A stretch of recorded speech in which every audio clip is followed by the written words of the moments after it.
इस क्वेश्चन में ए और बी के बीच इक्विवेलेंट रेजिस्टेंस फाइंड करना है। ठीक है, तो देखिए सबसे पहले क्या है ना कि आप इन सब का नाम दीजिए। ठीक है, अगर ये टर्मिनल ए है, ठीक है, तो यहाँ पे तो आपको कोई दूसरा नाम देना होगा। अगर ये टर्मिनल बी है तो इस टर्मिनल का भी आप नाम बी दे सकते हैं। ठीक है ना, लेकिन फिर नाम चेंज होगा, है ना। चलिए इस टर्मिनल का नाम हम लोग दे देते हैं सी, तो इस टर्मिनल का एक नाम दे देते हैं डी, और इस टर्मिनल का नाम दे देते हैं ई, है ना।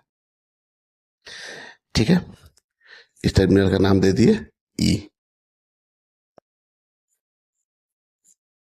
चलिए अब देखिए, हम लोग सबसे पहले दो टर्मिनल बनाते हैं यहाँ पे, ए और बी, है ना। यहाँ ले लिए ए और यहाँ ले लिए बी, है ना।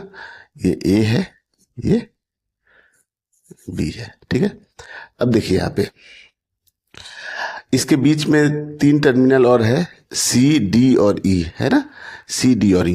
तो देखिए जो ए के नज़दीक कौन सा है, ई है ना। तो ए के नज़दीक हम लोग एक ई दे देते हैं टर्मिनल यहाँ पे, है ना, एक टर्मिनल ई दे दिए।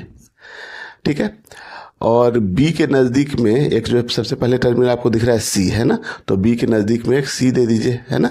फिर एक टर्मिनल डी है यहाँ से भी, और यहाँ से भी आप देखिए डी है, तो एक बीच पे कहीं एक टर्मिनल आप डी दे दीजिए, है ना। चलिए अब हम लोग क्या करते हैं कि एक एक रेजिस्टेंस को यहाँ से लेते हैं और यहाँ पे रखते हैं, है ना। तो ए और ई के बीच में देखिए 4 ओम का एक रेजिस्टेंस है ना, ए और ई के बीच में।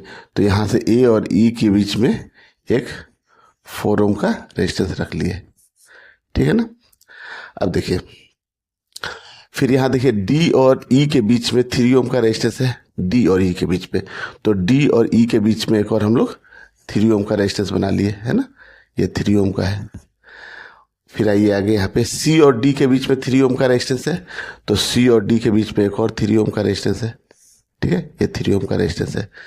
फिर देखिए यहाँ पे डी और बी के बीच में 2 ओम का है, तो डी और बी के बीच में, ठीक है ना, तो डी और बी के बीच में एक रेजिस्टेंस हम लोग बना लेते हैं यहाँ पे।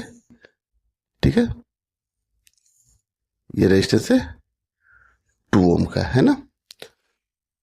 सी और बी के बीच में 4 ओम का है, सी और बी के बीच में, तो सी और बी के बीच में एक 4 ओम का रेजिस्टेंस ये हो गया, ठीक है ना। और ये देखिए ये जो रेजिस्टेंस है 6 ओम का, ई और सी के बीच में है, तो ई और सी के बीच में एक हम लोग, ठीक है, ई और सी के बीच में एक रेजिस्टेंस बना लिए। वो कितने ओम का है, 6 ओम का, है ना, 6 ओम का है। ठीक है।